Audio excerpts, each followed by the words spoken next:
नमस्कार दोस्तों, आप सभी का हमारे YouTube channel the study switch में बहुत बहुत स्वागत है। जैसा कि मैंने कल बताया था आपको कि हम आज से यानी कि 1 जून से 10वीं का सिलेबस एनसीईआरटी की बुक स्टार्ट करने वाले हैं। लेकिन आज 1 तारीख कल है, लेकिन आज से थोड़ा सा हम बेसिक चीज समझेंगे।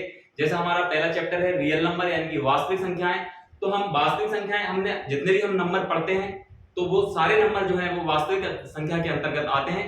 तो हम आज कुछ बेसिक चीजें पढ़ेंगे, कल हम चैप्टर नंबर 1 से स्टार्ट करेंगे पूरा एनसीईआरटी की बुक, है ना। तो हमारे साथ आज से ही जुड़ जाइए। अगर 10th में आपको मैथ्स में अच्छे नंबर लाना है तो हम बिना देर किए चलते हैं आज के टॉपिक पे।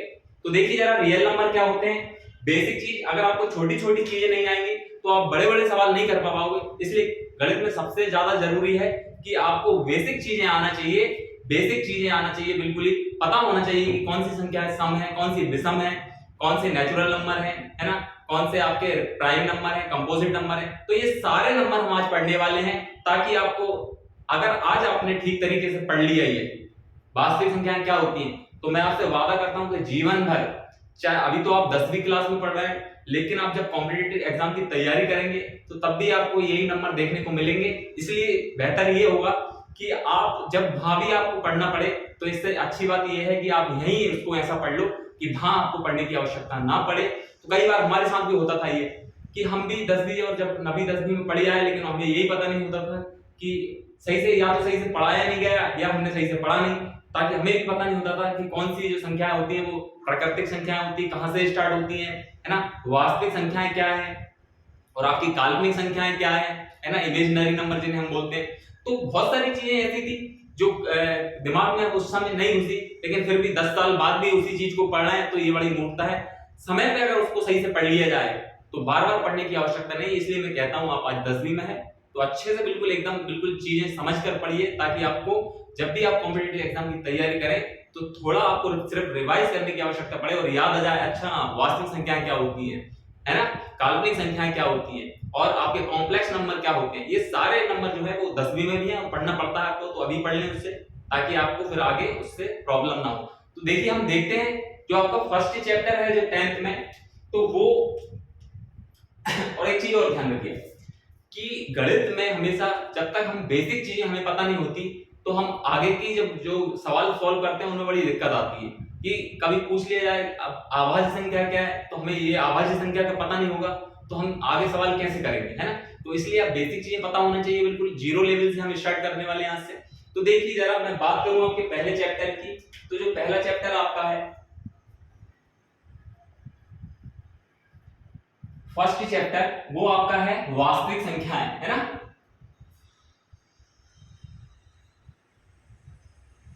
वास्तविक संख्याएं यानी कि मैं इंग्लिश में अगर बात करूं तो रियल नंबर।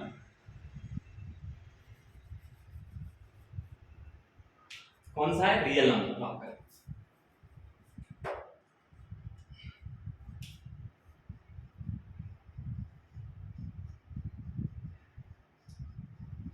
Real number. अब एक चीज बताइए आप, एक चीज आपको पता होना चाहिए कि जितने भी नंबर आते हैं, चाहे वो प्राकृतिक संख्या हो, चाहे पूर्ण संख्या हो, चाहे पूर्णांक हो, चाहे भाज्य हो, अभाज्य हो, है ना, चाहे आपका परिमेय हो, अपरिमेय हो, सारे नंबर जो हैं वो इसी के अंतर्गत आते हैं, है ना। हमें सिर्फ इसके अलावा भी और भी नंबर है, जैसे मैं रियल नंबर की बात करूं, ठीक है, आपका पहला चैप्टर वास्तविक संख्याएं हैं यानी कि रियल।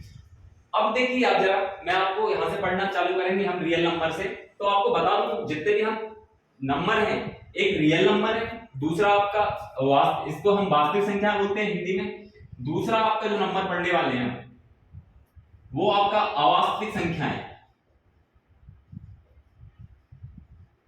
अवास्तविक संख्याएं, है ना, जिनको हम बोलते हैं इमेजिनरी नंबर।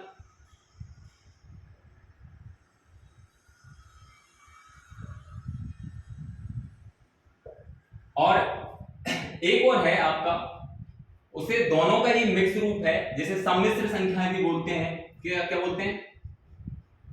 सम्मिश्र संख्याएं, या इंग्लिश में मैं बोलूं तो उसे ही बोलते हैं हम कॉम्प्लेक्स नंबर।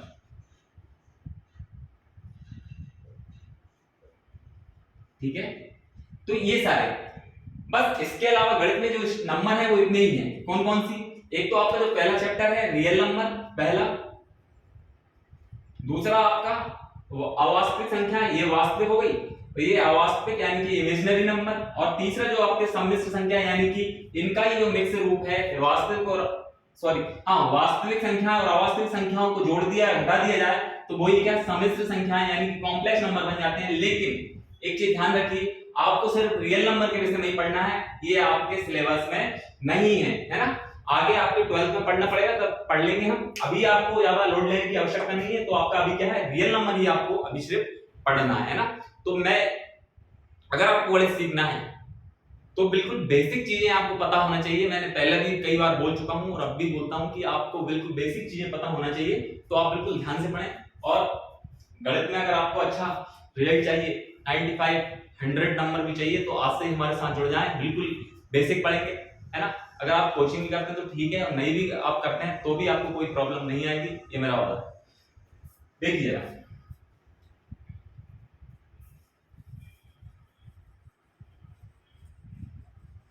तो हमें सिर्फ क्या पढ़ना है, रियल नंबर। अब देखते हैं कि रियल नंबर जो है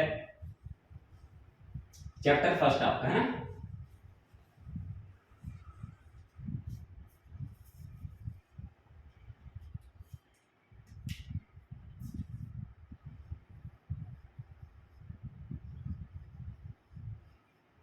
रियल नंबर यानी कि वास्तविक संख्या है। अगर मैं इसके ये क्या है, रियल नंबर यानी कि वास्तविक संख्याएं। हम बात करें वास्तविक संख्याएं की,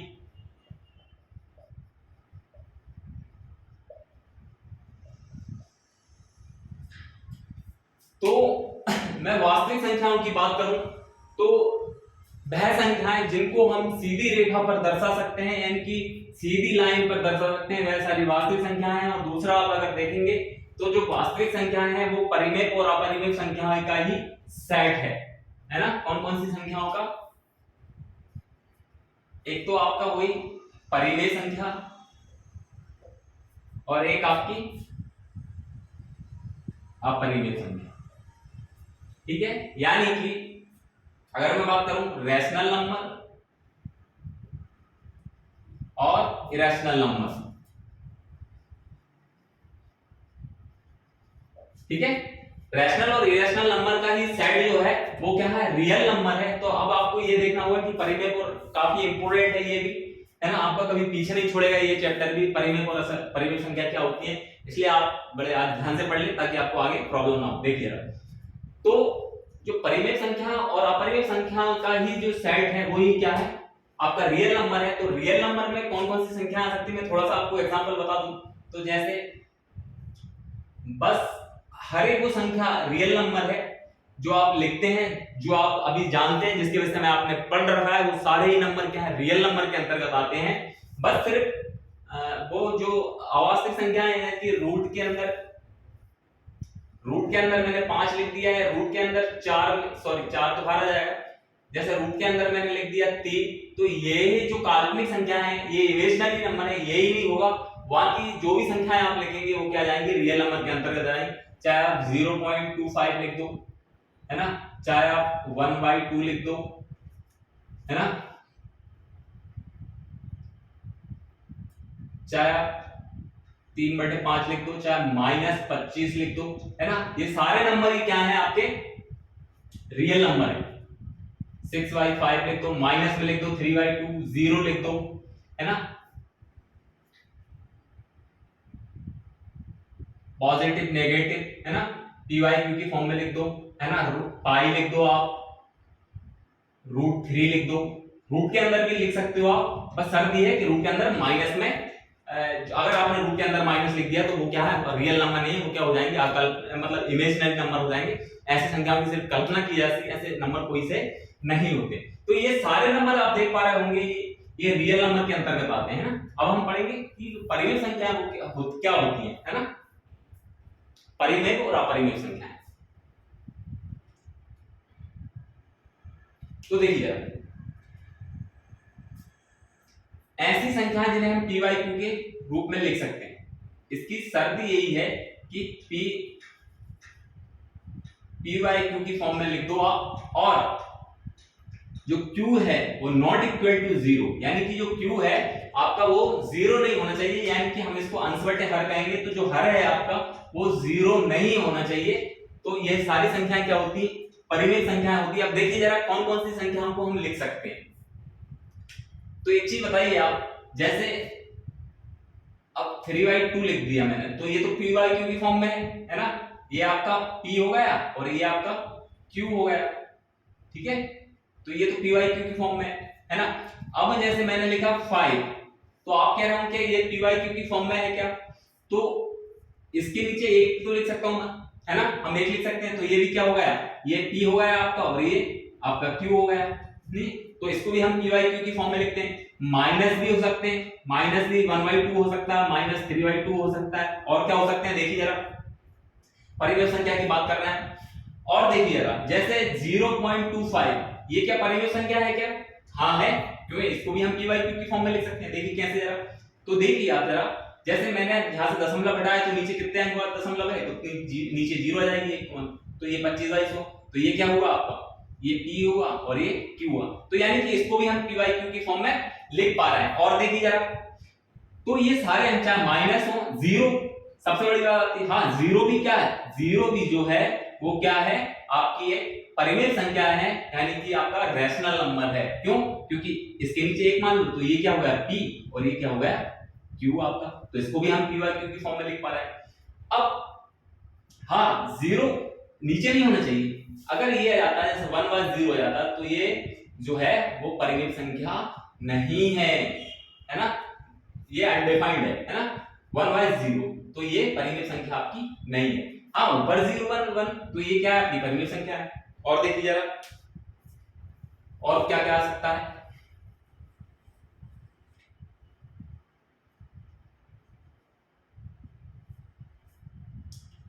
और देखिए जरा, हाँ तो ये भी आ सकता है, जैसे 1.2569 है ना, ये मतलब शांत हो गया, यानी कि टर्मिनेट हो गया है ना।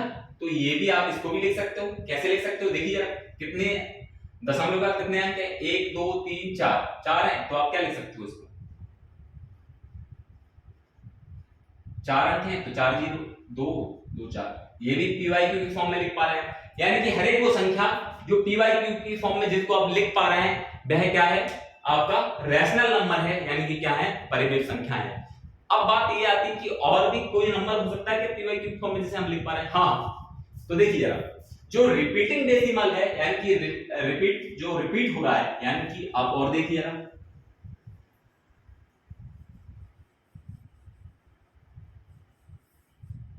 है ना। तो मैंने अभी क्या बताया आपको कि माइनस में हो 3/2 हो, चाहे 1 हो, चाहे 0 हो, है ना, चाहे आपका 5/6 हो, चाहे 0.2569 ये हो, ये भी आप क्या लिख सकते हो परिमेय P/Q की फॉर्म में लिख सकते हो, मैंने अभी बताया आपको। और देखिए जरा,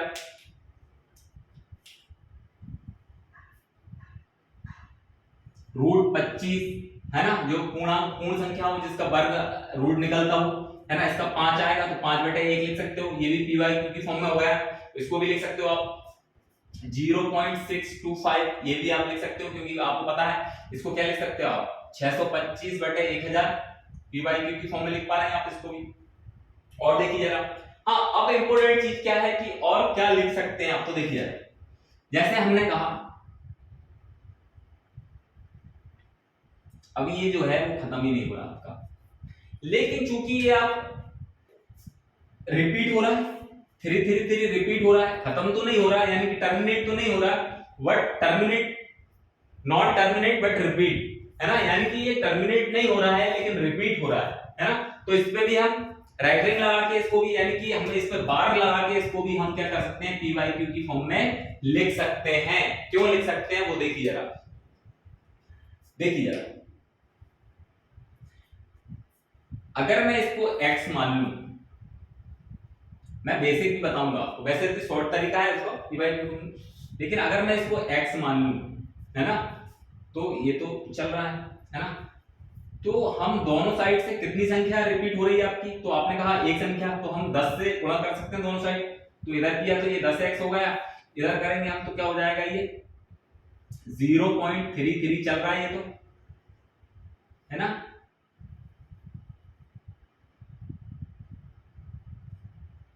इंटू 10, तो ये क्या हो जाएगा आपका 10x बराबर 3.3333, ये चला जाएगा, ठीक है। अब आप देखिए कि ये हो गया हमारा इक्वेशन फर्स्ट, ठीक है, और ये इक्वेशन सेकंड। तो इसमें से इसको क्या करें, सब्ट्रैक्ट कर दें, तो हमारा क्या आ जाएगा, देखिए आप, ये 10x हो गया आपका, थोड़ी जगह बना लें, ये आपका 10x हो गया, ये माइनस का x हो गया, बराबर ये हो गया 3.333, है ना। सॉरी, ये हो गया आपका, ये 3.33 है ना, ये जा रहा है। और देखिए माइनस, थोड़ी जगह बनाना पड़ेगी, एक मिनट थोड़ा सा हो जाए, है ना। तो इसको आप स्क्रीनशॉट ले सकते हैं, मैं आपको अभी अच्छे से बता देता हूं।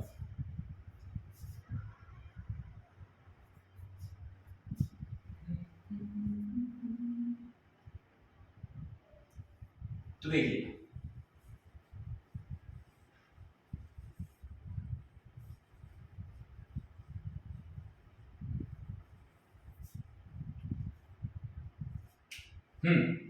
तो मैं क्या कह रहा था आपको, 0.333 इसको पीवाईक्यू की फॉर्म में हम कैसे लिख सकते हैं वो बता रहा हूं मैं आपको। देखिए तो एक संख्या रिपीट कर रही है ना, तो अब क्या करेंगे, हम इसको x मान लें, ये आपकी इक्वेशन फर्स्ट हो गई।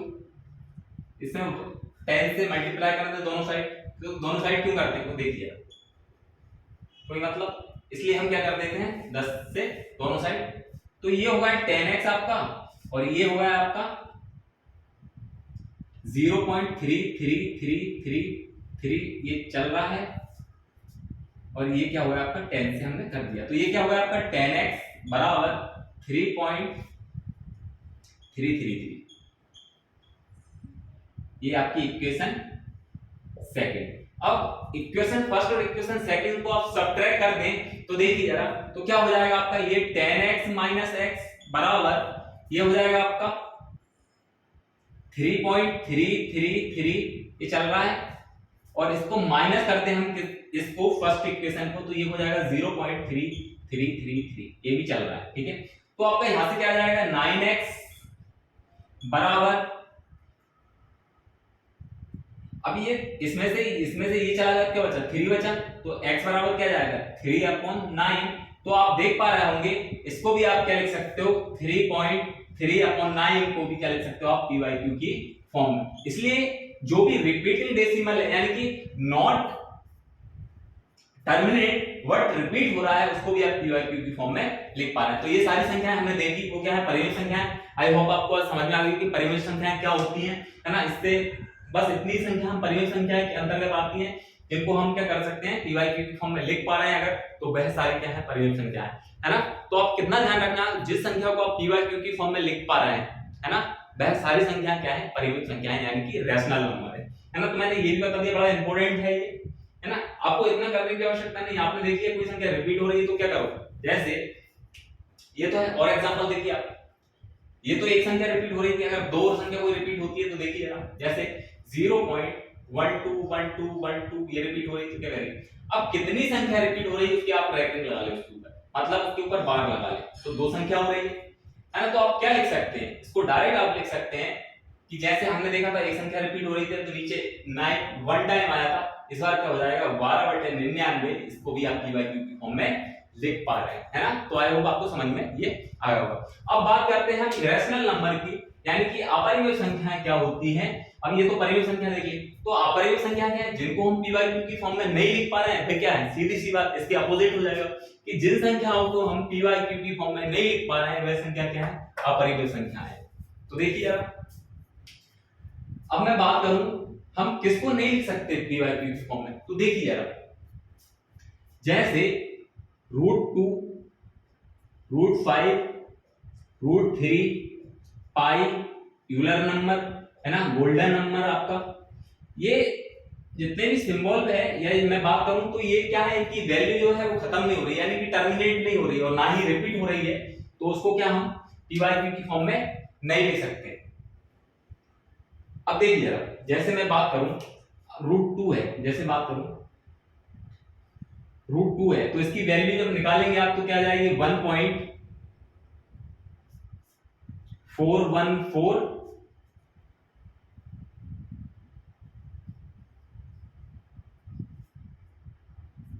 है ना, तो ये चलता चला जाएगा।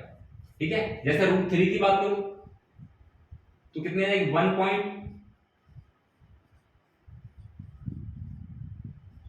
ठीक है, √5 की बात करूं मैं तो 2.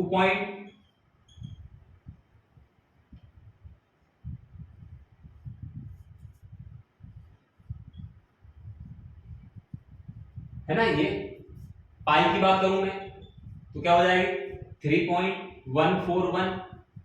ठीक है,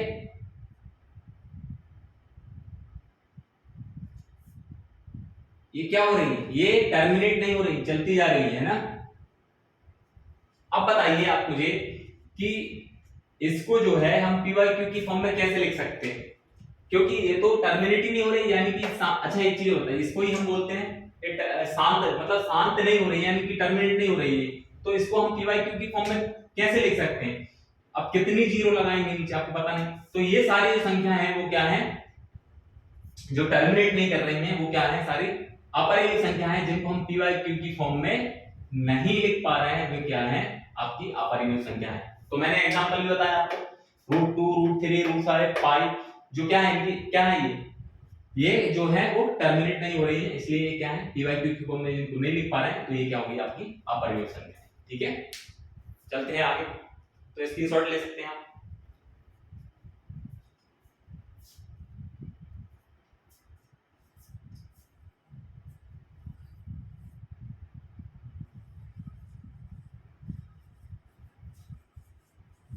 ये सारे जो नंबर पढ़ रहे हैं वो किसके अंतर्गत पढ़ रहे हैं, रियल नंबर के अंतर्गत। ठीक है,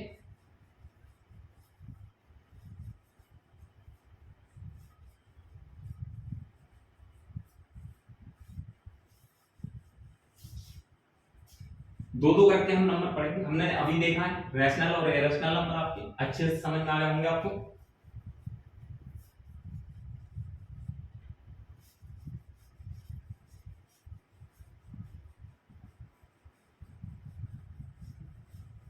कई क्वेश्चन भी यहां से बनते हैं, आपको ऑब्जेक्टिव टाइप से वैसे ही आता है आपके पेपर। तो देखिए जरा, अब हम देखते हैं अगले नंबर, तो एक हो जाएगा आपका पूर्णांक संख्या,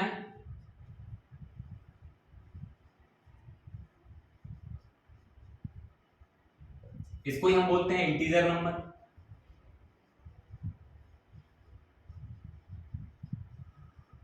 और दूसरा आपका हो जाएगा इसी के साथ, अगर मैं डेसिमल की बात करूं या फ्रैक्शन, है ना, जिसको हम भिन्न बोलते हैं। तो अब देखिए जरा,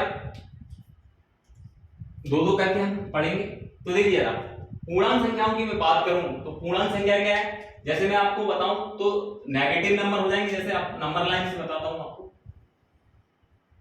तो जीरो जीरो के इधर आपके पॉजिटिव नंबर आ जाएंगे, 1 2 3 4, है ना, 5, है ना, ये प्लस इंफिनाइट तक। इधर आपके नेगेटिव नंबर आ जाएंगे, -1 -2 -3 -4 -1, ये कहां तक चले जाएंगे आपको माइनस इनफिनाइट तक, है ना।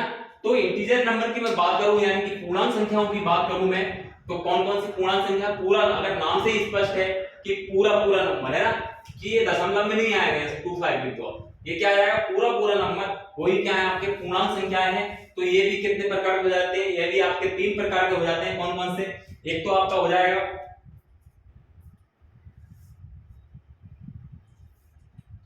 तो देखिए एक तो आपका हो जाएगा नेगेटिव इंटीजर,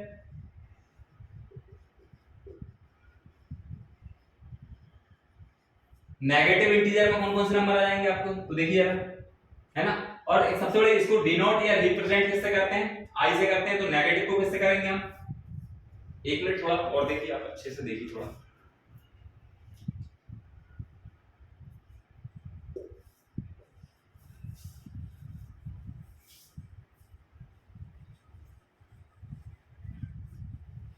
थोड़ा जगह हम बनाते हैं,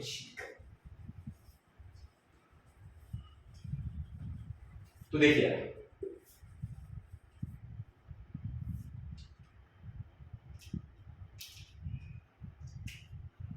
एक तो आपका पूर्णांक, जिसको ही हम बोलते हैं क्या, इंटीजर नंबर, ठीक है। और दूसरा आपका जो बगल में हम साथ चल, एक दो दो नंबर पढ़ के चल रहे हैं, तो एक आपका हो जाएगा डेसिमल हो जाएगा, या जिसको ही हम बोलते हैं फ्रैक्शन, है ना, यानी कि आपका भिन्न, ठीक है। तो देखिए अब पूर्णांक क्या होता है, पूर्णांक यानी कि इंटीजर नंबर आपके क्या होते हैं, तो वह संख्या है जिसको हम, मैं नंबर लाइन पे शो करके बताता हूं आपको।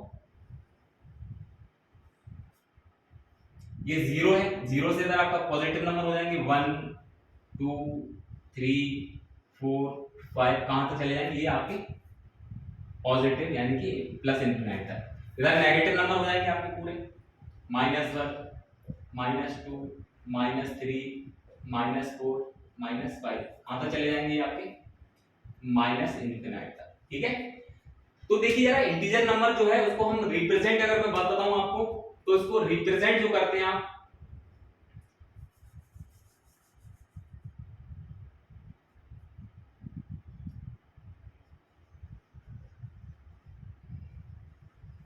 तो रिप्रेजेंट किससे करते हैं आप, इसको आई से करते हैं।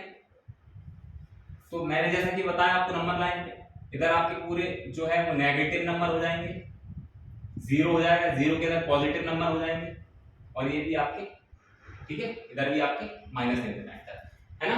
तो इसको हम किससे डिनोट करते हैं या रिप्रेजेंट करते हैं, आपको आई से करते हैं, है ना। अब देखिए ये भी तीन प्रकार के होते हैं, एक तो आपका हो जाएगा नेगेटिव इंटीजर,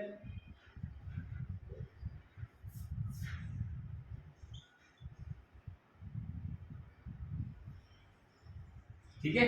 तो नेगेटिव इंटीजर में कौन कौन से नंबर आ जाएंगे, आप देख पा रहे होंगे, -1 माइनस सॉरी नेगेटिव नंबर हो जाएंगे पूरे, -1 -2 -3 -4, कहां तक चले जाएंगे, माइनस इंफिनिट। एक हो जाएगा आपके पॉजिटिव इंटीजर,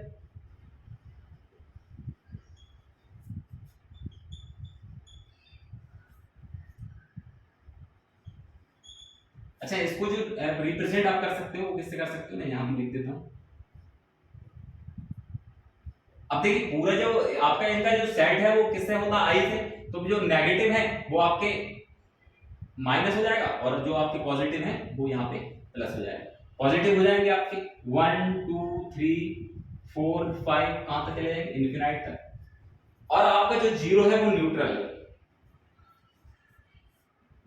एक आपका जीरो हो जाएगा, ठीक है। तो ये आपके non positive not negative, zero जो है नॉन पॉजिटिव है ना ही नेगेटिव, ठीक है।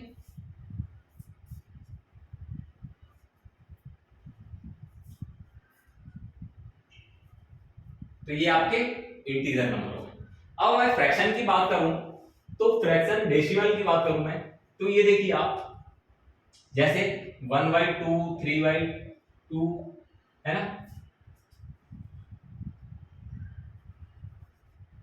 1/3, ये सारे क्या है आपके फ्रैक्शन है, 4/5, है ना, ये आपके डेसिमल या फ्रैक्शन आप अगर भिन्न यानी कि, है ना।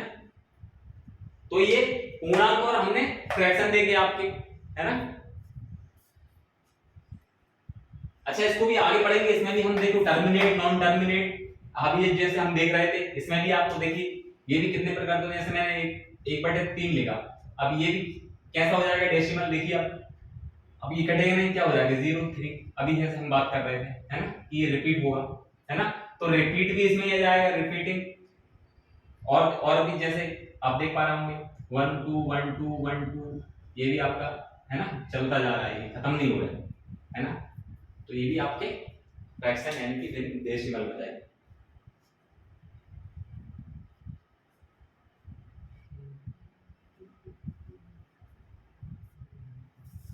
चलो अगले नंबर पढ़ते हैं।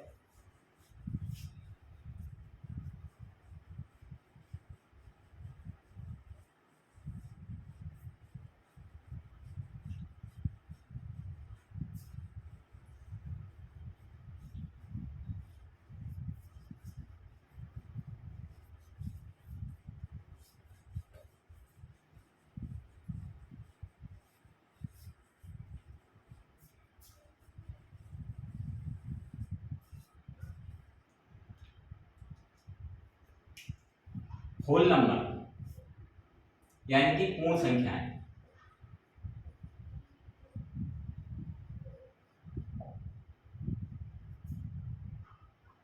इनको इंग्लिश में अगर देखूं तो होल नंबर।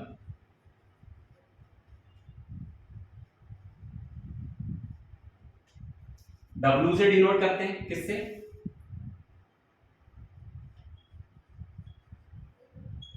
W से क्या हो जाएंगे 0 1 2 3 4 5 6, कहां तक चले इनफिनाइट, है ना। तो ये क्या हो जाएंगे आपके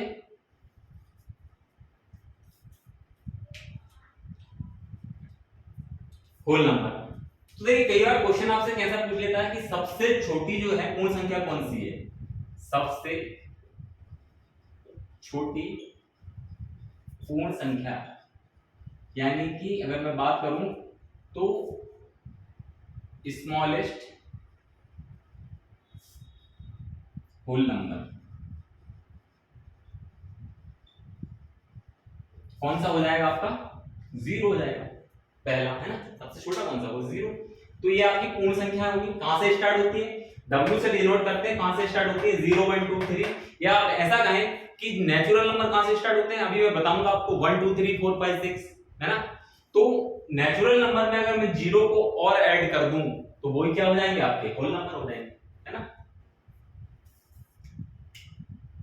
तो ये क्या होगा आपके पूर्ण संख्या है। कहां से स्टार्ट होती है, इनको रिप्रेजेंट या डिनोट किससे करते हैं, W से, है ना। 0 1 2 3 4 5।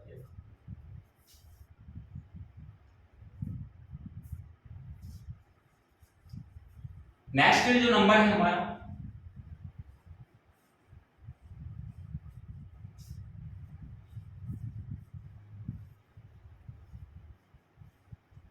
थोड़ा सा उल्टा कैसे हुआ है, पहले हम नेचुरल नंबर पढ़ते हैं उसके बाद होल नंबर पढ़ते हैं, आपको समझ में आ जाएगा। जैसे देखिए एग्जांपल कि मैंने प्राकृतिक संख्या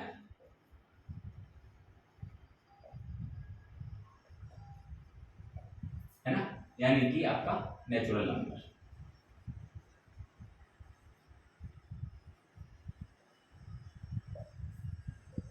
नेचुरल नंबर क्या है, काउंटिंग नंबर है ना, जिसको रिप्रेजेंट की अगर मैं बात करूं किससे करते हैं, n से करते हैं। कौन कौन से हो जाएंगे आपको पता ही है, 1 2 3 4 5 6 7 8, है ना, जो काउंटिंग नंबर है ना। आप देखिए जरा एक चीज देखिए आप कि जो नेचुरल नंबर है यानी कि प्राकृतिक संख्या है वो क्या काउंटिंग नंबर कहलाते हैं, कि आप वस्तुओं को आप काउंट करते हैं तो आप ऐसा तो कहेंगे कि 0 1 2 3, मैंने कहा क्लास में कितने स्टूडेंट हैं तो आप ऐसा नहीं कहोगे कि 0 1 2 3, कहां से स्टार्ट करोगे 1 2 3, है ना, 1 से करोगे ना। तो वही क्या है आपके नेचुरल नंबर है ना। हाँ मैं क्या कह रहा था कि हम थोड़ा सा हमने पहले पढ़ लिया था होल नंबर को, इसके बाद जो आता है वो आपका होल नंबर आ जाएगा, है ना। तो उसमें 0 को और ऐड कर दो तो वो होल नंबर हो जाएगा, यानी कि पूर्ण संख्या है, अभी पढ़ा था हमने, है ना। कौन सी होल नंबर, जिनको हम इंग्लिश में बोलते हैं, ठीक है। 0 को और ऐड कर दूं मैं, यानी कि नेचुरल नंबर में 0 को और ऐड कर दें वो क्या हो जाएंगे होल नंबर, जिसको रिप्रेजेंट किससे करते हैं, मैंने भी बताया आपको किससे करते हैं रिप्रेजेंट, W से।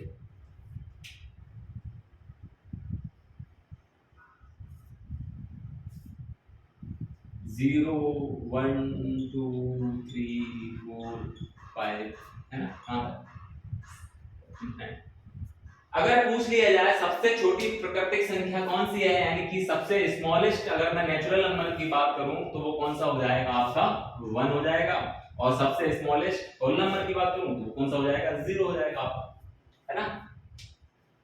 हाँ, इसके बाद क्या आता है, इसके बाद इवन और ऑड।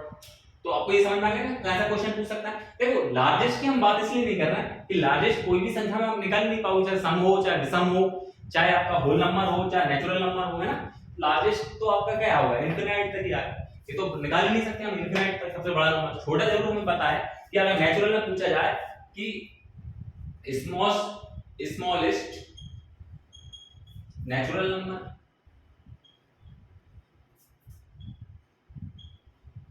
कौन सा हो जाएगा 1।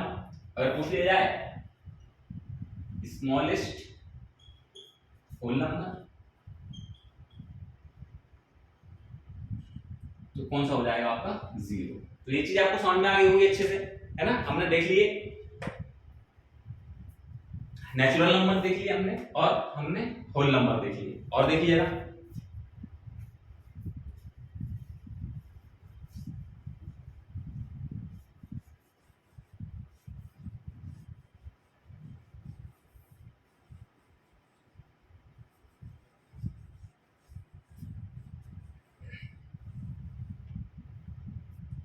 सम और विषम, है ना, यानी कि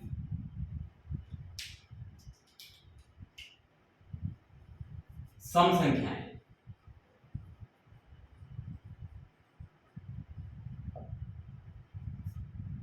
यानी कि इवन नंबर,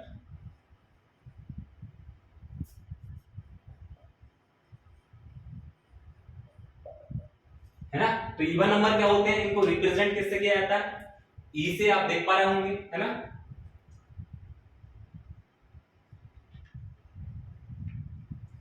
क्या हो जाएंगे इवन नंबर, वह संख्याएं, इसकी डेफिनेशन सुनिए, वह संख्याएं जो दो से पूर्णतः क्या हो, विभाजित हो, दो से क्या हो पूर्णतः विभाजित हो, वो क्या हो जाएंगे, यानी कि डिवाइड किससे हो 2 से। तो क्या हो जाएंगे 2 4 6 8 10 12 14, 2 से क्या हो पूर्णतः विभाजित इंफिनाइट तक। हाँ, इसमें पूछ लिया जाए आपसे स्मॉलेस्ट इवन नंबर क्या हो जाएगा 2, ठीक है। तो ये आपके क्या होगा सम संख्या जो 2 से पूर्णतः क्या हो विभाजित हो।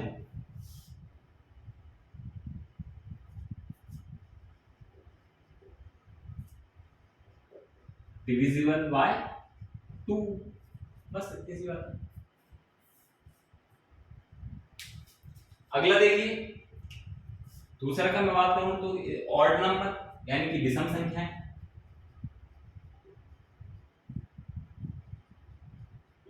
इनको इंग्लिश में क्या बोलते हैं ऑड नंबर। क्या होते हैं, है ना। तो ओ से ही डिनोट करेंगे और क्या हो जाएंगे या रिप्रेजेंट करेंगे, तो क्या हो जाएंगे ये आपके जो अभी डिविजिबल बाय 2 और जो नॉट डिविजिबल बाय 2 यानी कि 2 से पूर्णतः क्या होंगे विभाजित नहीं होंगे, वे कैसा क्या हो जाएंगे, हो जाएंगे आपके ऑड नंबर, यानी कि क्या हो जाएंगे 1 3 5 7 9 11 13, ये कहां तक इंफिनिट।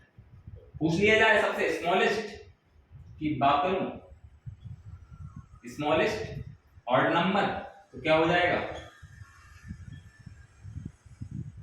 क्या हो जाएगा भैया 1 हो जाएगा, ठीक है। यही क्वेश्चन है। तो आपको समझ में आ गया सम और विषम संख्या। तो सम संख्याएं कौन सी होती है जो 2 से पूर्णतः विभाजित हो जाए, यानी कि डिविजिबल बाय 2, है ना। स्मॉलेस्ट की बात करूं तो 2 हो जाएगा, और अगर मैं विषम संख्या की बात करूं ऑड नंबर की जो 2 से पूर्णतः क्या हो, जो 2 से पूर्णतः क्या हो विभाजित ना हो, वो संख्याएं क्या कहलाती हैं आपकी विषम संख्याएं, यानी कि ऑड नंबर। क्या क्या हो जाएंगे 1 3 5 7, है ना, ये सारे नंबर हो जाएंगे। देखिए जरा और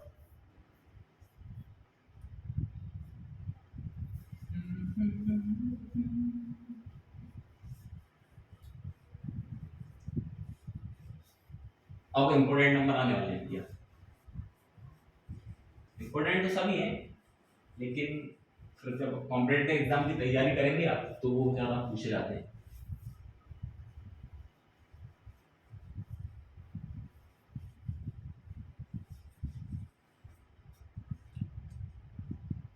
एक आपका हो जाएगा अभाज्य संख्याएं। कौन सी? बड़ा इंपोर्टेंट है, अभाज्य संख्याएं, जिनको इंग्लिश में हम बोलते हैं प्राइम नंबर।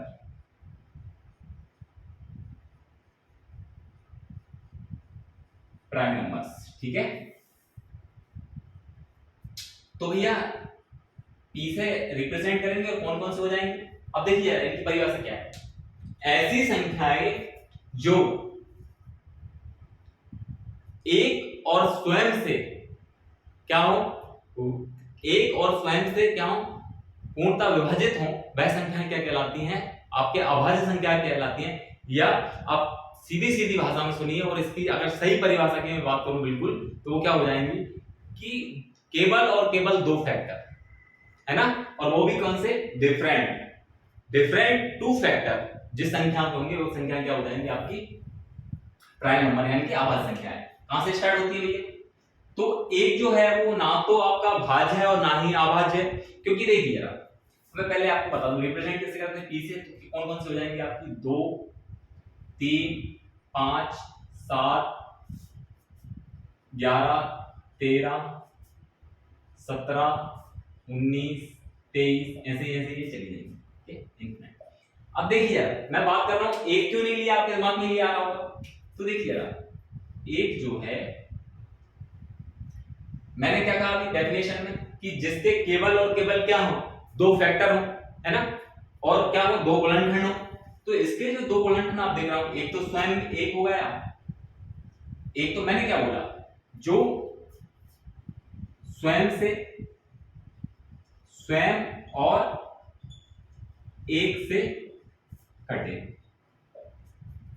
तो स्वयं और एक, अब एक भी स्वयं है और स्वयं, तो हमने जो कि मैंने अभी आपको बोला है सबसे, ये देखो ये इसके अनुसार तो एक भी हो गया, स्वयं और एक से कटे, तो एक तो एक से भी कट रहा है और स्वयं से भी कट रहा है। लेकिन नहीं भैया, टू फैक्टर, वो भी कौन से? डिफरेंट, ठीक है, डिफरेंट यानी कि दो अलग अलग फैक्टर होना चाहिए। वो क्या है? आपकी अभाज्य संख्या है। अब देखिए जैसे दो की मैं बात करूं तो दो के दो डिफरेंट हो गए, एक और दो दोनों से विभाजित है ना, तो ये क्या हो जाएगा आपका? दो। अब पूछ लिए सबसे स्मॉलेस्ट यानी कि सबसे छोटी जो है वो अभाज्य संख्या कौन सी है, या पहली संख्या अभाज्य संख्या, तो कौन सी है आपकी? दो, ठीक है, ये बड़ा इंपॉर्टेंट है ना।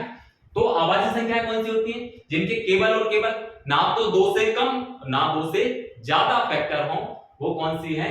अभाज्य संख्याएं कहलाती हैं। यानी कि इनके जो है वो दो, कम से कम दो गुणनखंड होना चाहिए। कम से कम नहीं, केवल कम से कम नहीं, होना ही चाहिए। केवल और केवल दो गुणनखंड होना चाहिए, ना दो से ज्यादा ना दो से कम। वह संख्याएं क्या कहलाती हैं? अभाज्य संख्याएं कहलाती हैं। एक से लेकर, कई बार पूछ लिया जाता है एक से लेकर 100 तक कितनी अभाज्य संख्या है, तो आप जब काउंटिंग करेंगे तो एक से लेकर 100 तक में आपकी 25 जो है वो क्या है? प्राइम नंबर है, ठीक है। तो ठीक है, आपको मैंने बता ही दिया। अगला देखिए, इसके शॉर्ट ले सकते हैं।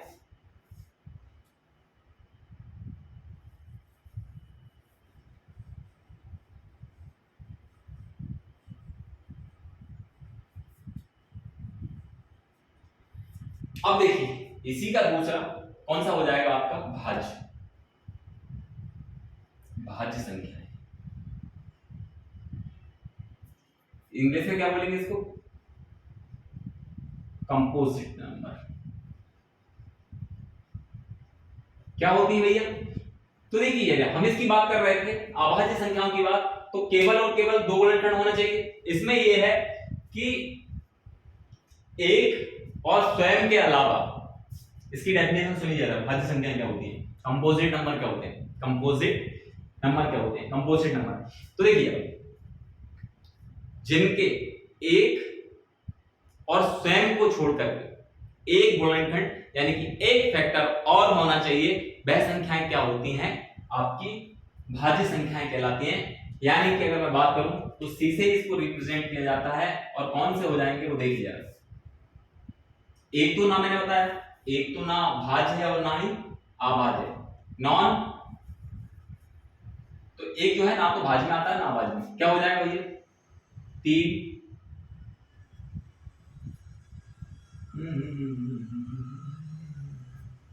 3 तो इसमें चला गया 4 6 8 9 10 12 14 है ना। ठीक है, तो देखिए जरा मैंने क्या बोला अभी आपको कि एक और स्वयं के अलावा भी एक और फैक्टर होना चाहिए, यानी कि एक और गुणनखंड होना चाहिए। वो क्या होती हैं, कॉम्पोजिट नंबर होते हैं, यानी कि आवर्त संख्या। अब देखिए जैसे सबसे स्मॉलेस्ट की बात करूं मैं या पहले नंबर की बात करूं तो कौन सा हो जाएगा, कंपोजिट नंबर कौन सा हो जाएगा आपका 4। अब देखिए हम अभी बात कर रहे थे उस परिभाषा को समझाता हूं मैं। मैंने क्या बोला, अब इसके फैक्टर देखिए आप कौन कौन से हो सकते हैं।